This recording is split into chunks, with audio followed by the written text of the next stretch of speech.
কি হয়েছে আপনাদের এই রাবার বাগানের মধ্যে কি একটা ফাঙ্গাস জেনে আসলো।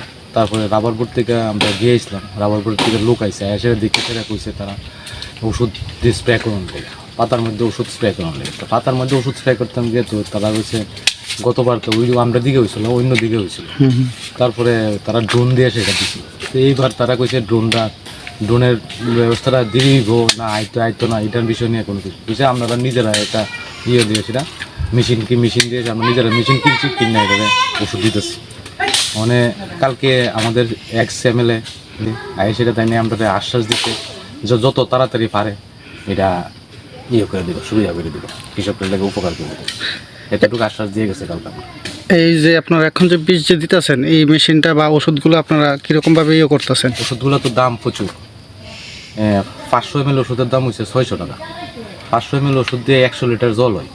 100 লিটার জল যদি ড্রোনের মাধ্যমে দিতে পারতাম তাহলে ঠিক আসলো, কিন্তু এখন তো দিতেছি আমরা নিজেরা। একটু গাছের অবস্থা তো খুবই খারাপ, ডিআরসিও কমে গেছে, অনেক কমে গেছে, যে আগতবারের তুলনায় এবার অনেক কম। তাই আমি সরকারের কাছে এদিন আইসে, এক্স-এমএলএ কইছে আমরা এটা একদম দ্রুত যত তাড়াতাড়ি পারে তাই এটা আমরা আশ্বাস দিয়ে গেছে, এটা আমরা করে দেবো। রাবার বোর্ড বা সরকারের কাছে কি দাবি থাকবে এই সমস্যাটা সমাধান করার? এটা যদি কইরা দিতে অবশ্যই আমরা কৃষকের তরফ থেকে অনেক ধন্যবাদ।